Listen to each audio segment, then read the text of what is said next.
Hello, welcome back to Dehradun Wala Vlogs, a channel where we share content relating to what we read, learn, and explore. Today, we are going to do a book review on Purposeful Retirement written by Hyrum Smith. So, today we are in Kamay Botany Bay National Park, which is located in Kurnell, Sydney. As you can see, the gorgeous views in front of us. It overlooks La Perouse. It also has a rich Aboriginal culture. We also have Captain Cook's landing place.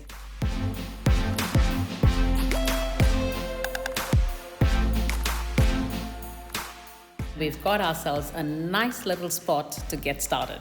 So the name of the book is Purposeful Retirement, and the author of the book is Hyrum Smith. Now, usually when I listen to a book or I read a book, I generally pick up the book and then I read about the author.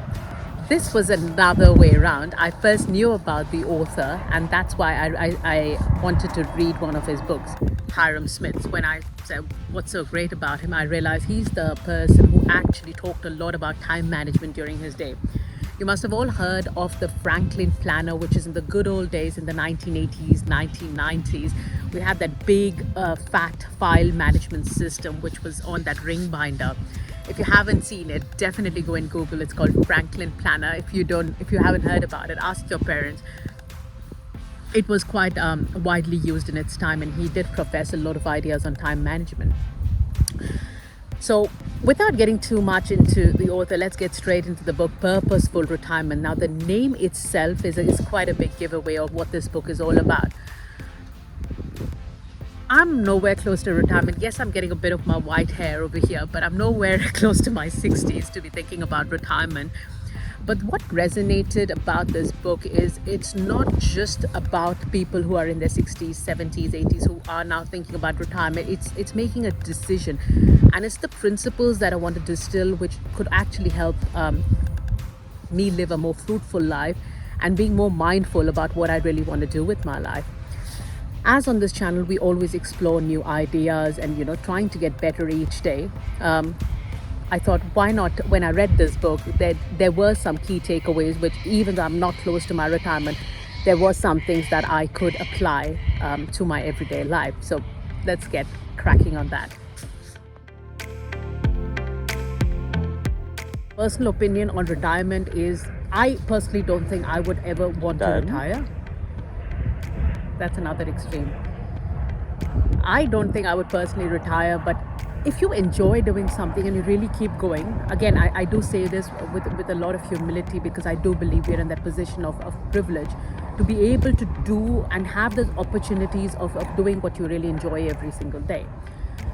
But leveraging on that position of privilege, I do feel that retirement is something that, I hope I have the choice when it comes to retirement on when I would like to do that or choose to do something different. There are heaps and heaps of books on what to do with your life. Do you have to wait for retirement? One of my favorite authors, Tim Ferriss. I first read 4-Hour Workweek. I gave it to him, and I think we both are firm believers. I don't want to wait till 65, which is what prompted me to read this book. Is what is it that people are doing with purposeful retirement, and how can we endeavor to do that in every single day of our life? The way the book is structured, it's quite a simplistic 3 to 4 hour easy audiobook or a Kindle read. But his book really starts with a very interesting question, which I have probably thought about, but I haven't actively addressed, is what is retirement? Now, if you think about this, 1600, 1700, Stone Age, people's longevity was about 30-40 years. There weren't too many old people, so the concept of retirement never came into question. You didn't have to answer the question, what will you do after 65, because very few people really reach that age. When you go and Google what happened in retirement, what happened, so it is this whole concept of receiving pension, having superannuation, making sure you're financially viable in your old age. It's quite a new concept. In his book, he does say that in 1880 was a German chancellor named Bismarck who brought this whole concept, and was mainly for people who had served in the army, of giving them a sort of a pension or disability allowance for them to live out the rest of their life. So essentially, retirement or pension is giving people money to do nothing. How cool is that? For But how again, long? exactly. Now, when I look at it from a financial lens point of view, I always used to think, how does this even make sense? I used to ponder over this question that why are you paying people money or pension to do nothing, sit at home? Which then made some political, there are some political reasons, economic reasons, we won't get into that. But if you think about it, it conceptually doesn't make sense. Again, with the whole advancement, and in 1881, when I went back and looked at it, the longevity of people was only 40 to 50. And when in Germany, when they did launch this whole thing on retirement, it wasn't a big financial impact because very few people hit that retirement age of 70 that was proposed in the initial plan. Now, because a lot of people didn't reach 65, that wasn't a government problem. They could easily give pension. But in 2022, when you think about it, is that whole concept of 1881 still relevant when people hitting 65 are a lot more and longevity has now increased to 80? So you're effectively talking about living on that for 15 to 20 years. Which is a lot of time. Which is a lot of time. And it's not Billions of dollars a month.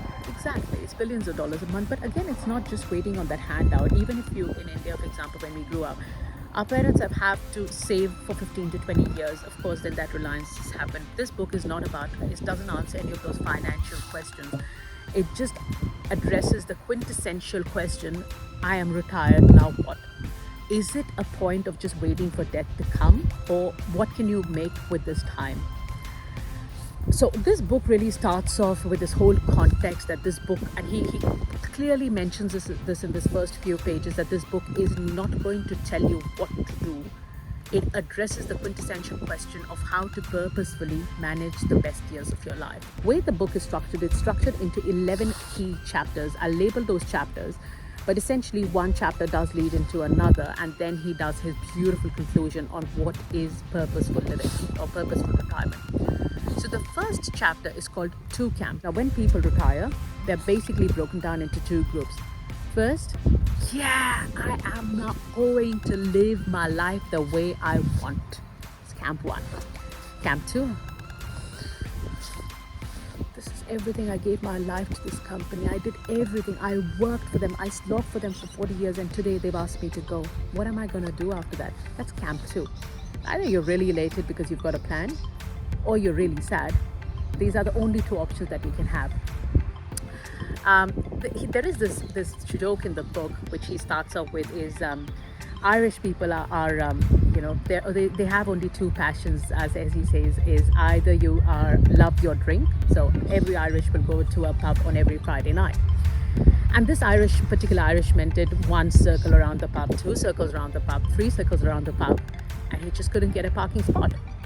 So he looks up to the sky, prays to the Lord, and says, God, if you give me a parking spot, I will go to the church every Sunday like a good Irish Catholic should. As soon as he said that, the car in front of him backed out and created a parking spot in front of him. To which the Irishman retorted, never mind, scrap that, I found a spot.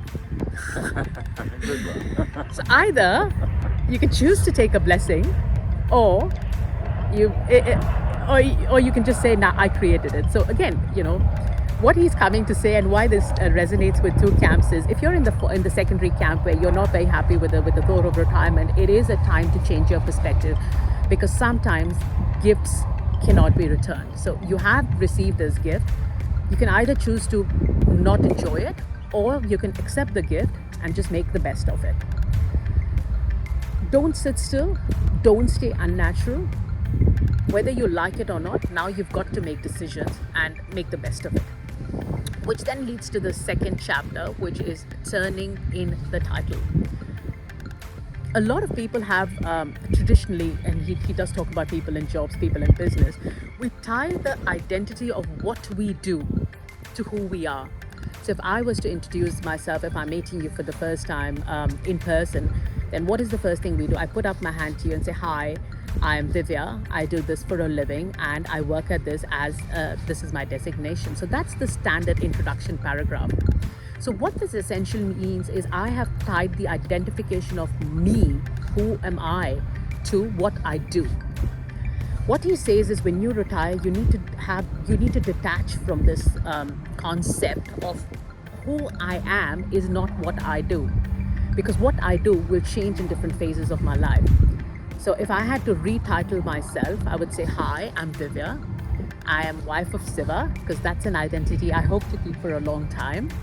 I am a mother to 3 lovely Labradors, and I enjoy myself, my life, by spending my time in Kamea Bay National Park and showing you this lovely area. So that's a different, it's a change of your identification, the way you introduce yourself. The third chapter, which then takes the first 2 chapters, discovered values, directed time. What this means is, now that you've disaggregated what you do or what you did with who you are, now you're going to discover new values to yourself. What is it that I like? What is it that I want to do? I've got another 15-20 years of my life. How do I want to best live that out? And then direct your time to focusing on those newfound values that you've had. So once you found this new value and you know where to direct your time, which then takes us to chapter number 4, which is called Purposeful Planning. Now, for purposeful retirement, you've got to have purposeful planning. My mom used to give me this example. If I had 8 hours to chop a tree, I would spend 6 hours sharpening the axe. What that essentially means is planning is essential. Now, I am a great planner. Every time, I'll show you, I'm very tactile. I love writing, so I'll always have this little book. Just to digress from this morning, we woke up. It's a Saturday, beautiful Saturday morning. He says, let's go out for breakfast. And I walked out with my book, because saying, oh, it's a great weekend, I want to start planning the weekend. And he hated the idea. This one comes to breakfast, no phone, no wallet, nothing. And I come with my book, my planner, my watch, my wallet. I took nothing. I just went empty-handed with my wallet to pay for the You coffee. didn't even get your wallet this morning, My because you phone knew is I my had my wallet. Anyway, so again, I'm a great planner, which kind of takes that burden away from him. So why I gave this analogy is this book about purposeful planning does say, you've got to plan it. Now that you've got your values, you know where you're going to direct your time, you've got to plan it. Otherwise, you'll just be waking up late, you'll just be rushing, you'll be losing every single day. Try it. Please tell us in your comment section, planning, no planning. Moving on. Chapter number 5 comes back to mentoring and being mentored. Now, every stage of life, you're always going to have somebody whom you can emulate, or who is setting an example, a great example for you. Or you can always have somebody who would want to learn from you. Hyrum does say in his book that a good chance is going to be where you try and mentor people, or you're also being mentored. And this is a stage of life where you can do both. Again, that's something I thought will apply not just in when you're retiring, but also every single moment of your life, because you're always going to have people who are ahead of you, or who can be mentored. So another takeaway. Then chapter number 6 talks about making a difference. There's this very interesting quote that he does mention in the book as well. That Winston Churchill was so accomplished. He says, we make a living with what we do. We make a living with what we do, but we make a life by what we give. Now, I'll give that a minute to sink in, but where he comes back is, you have the time. So there are 3 variables my dad used to tell me is, there's time, there's money, there's energy. When you're very young, you have energy, you have time, but you don't have the money. So you have to earn. In your 20s, 30s, 40s, you have the money because you're earning money. You have the energy because you're still young, your health is in your hands. But you don't have the time because you're trading your time for money. And then when you grow old, when you reach a certain age, you've got the money because you obviously saved it. Now you have all the time, but you've obviously lost the energy. So unless you've got a huge inheritance, or you've been very, very planned in terms of your financial planning, it is hard to get the 3 to reach a concise midpoint and say, I have the time, money, and energy, and I'm gonna spend this. These days, with the medical advancements, 65 is an age where you do have the time, money, and energy. So he does say that try giving it back, making a difference to your community, the people around you, to your youngsters, or even just the greater good. Chapter number 7 and 8 do talk about. So chapter number 7 is retiring together, and chapter number 8 is reaching out. The reason why I'm combining this in the summary is, it is very important to find a companion, not just a life partner, but also when you have a friend who's retiring together, because it's always a bit more fun. Luckily for us, when we talked about it in this chapter, we are of very close age, so most likely if we do choose to retire, it would be around the same age. But again, while you're retiring together, it's also very important to talk it out and then have that brainstorm, because there was this one example that he does mention in the book is there was a sales guy who retired, and he used to travel all the time for his work. When he retired, all he wanted to do was just sit at home and not do anything, not go out, because all his years of working, all he did was travel. His wife, on the other hand, who used to stay back home whenever he did his travels, her only dream during retirement was travel. So if you haven't discussed it, if you haven't talked it out between the two and you're retiring together, it is imperative that you both are on the same page. So it is quite sad where he says that, where couples haven't talked about retirement. I think while lockdown has been very difficult, a lot of people have trialed out 24/7 living together in this lockdown. So again, our generation has got that experience of living together without having to retire. Chapter number 8 is reaching out, where if you are retiring by yourself, then it is important to find that companionship. It is important to form that bond with someone so that you can reach out if you're feeling, because in elderly people, loneliness is becoming increasingly prevalent. So again, reaching out is something which is important. Chapter number 9 talks about taking care of yourself, and I think we personally have realized this too late. Health is number one. You cannot trade your health for anything. Health is something you have to take and actively manage, actively monitor throughout your life to be able to enjoy that retirement. I've seen so many people when they reach that age, they just complain. They have a lot of physical ailments. This whole book of Purposeful Retirement is based on the bedrock that your health is good. If you're in and out of hospital, your only plan for retirement is, not to go into hospital, but to take care of yourself, not just after retirement, but a long time before retirement. So again, that was a takeaway I had, not just for 65, but even at 30 and 40, I can apply that. Number 10 and 11 talks about so you have to make decisions and talk it out. A lot of us do not talk about the key things. Are you going to make a will? There is this lovely book, if you haven't read, it's called Die With Nothing. It talks about how to manage funds, it's again not in this genre of retirement, but it does yield into a purpose of life. We'll discuss that in another video. But making decisions is important. Get your children together, talk to them, talk to your parents if they are at that age. What do they want? What are their wishes? And these are not comfortable conversations, but these are important conversations.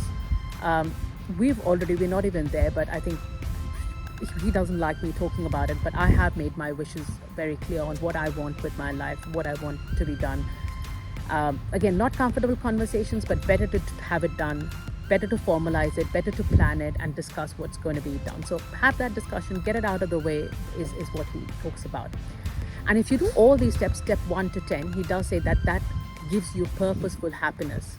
So we've had purposeful retirement, and then he uses the word in chapter 3, purposeful planning, and then he uses the word purposeful happiness, because you can be happy, and it really depends on the attitude of happiness. But if you choose to be happy, if you actively pick up and say, I am going to be happy every day, that's purposeful happiness. And 2 things in life are always a given. You are going to be born, you have no control over. You are going to die, you don't have control over. I am hoping that the secondary bit does change thanks to David Sinclair with his book on longevity. But let's take that for a given. What you can do is and there is another book, if you're expected to live for about 80 years, you've got 4,000 weeks. My only review for this book is don't wait till you're 65 to read this book. Read this book at any stage in life, because there are takeaways which you can start applying. And you can start curating your purposeful retirement or your purposeful life by thinking about it every single day. When Steve Jobs said that, live your day as if it's your last, it is a very morbid statement, but I think you learn to savor every single day. So I think all in all, a fantastic book, Hyrum. He did target it to people who are closer to retirement age. God bless his soul, Hyrum. I don't think he thought someone in their 30s would be reading his book. But again, if you have the time, you want to give it. It's an easy read. It's a relaxed read. definitely go ahead. But I have summarized the book for you. So hopefully you found that interesting. Hopefully it adds some value to your life. I have learned a lot out of this book, which I've shared, and I hope it makes a difference to yourself as well. And if you have any key takeaways, if you did find this interesting, please leave your thoughts and comments in the comment section below. But and if there are any suggestions on any book summary or book review that I can do, please do send this as a suggestion. So hopefully you got some value out of this book as much as we did. And one key takeaway for me is let's actively start making each day count. So if you enjoyed this as much as we did, then please don't forget to like, share, subscribe, and tell your friends to also smash the subscribe button. Till then, thank you so much for watching. Signing off, this is Dehradun Wala Siva and Divya.